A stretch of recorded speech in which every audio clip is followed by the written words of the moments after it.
মা বাবা সন্তান নিয়ে একটা সংসার গঠিত হয় প্রথম অবস্থায়। দেখেন, একটা বিষয় লক্ষ্য করেন, যখন ছোট থেকে বড় পর্যন্ত সন্তানদেরকে মা বাবা পালে বা বড় করে তোলে, তখন মা বাবাই একা তাদের এই সন্তানরার ভার বহন করে এত অস্ত্র বলেন, অন্ন বলেন, চিকিৎসা বলেন, সবকিছু তাদেরকে পারিবারিক শিক্ষা দিয়ে তাদেরকে বড় করে।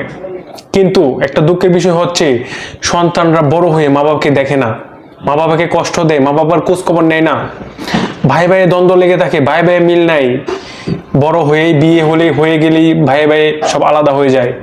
কি একটা নির্মম একটা সিস্টেম! দেখেন, কি একটা নির্মম সিস্টেম। অন্তত ভাই ভাই আলাদা হলেও অন্তত চেষ্টা করুন মা বাবাকে সুখে রাখার জন্য চেষ্টা করবেন, কারণ চেষ্টা করবেন সবসময় একসাথে থাকার জন্য। যদি আপনি একসাথে থাকতে পারেন, আপনার সুখে একটা পরিবার হবে।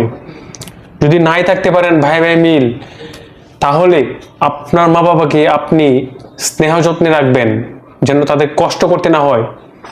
আপনি একজন সন্তান থাকা সত্ত্বেও কেন মা বাবাকে কষ্ট করতে হবে? মা বাবাকে সুখে রাখার চেষ্টা করবেন। ধন্যবাদ।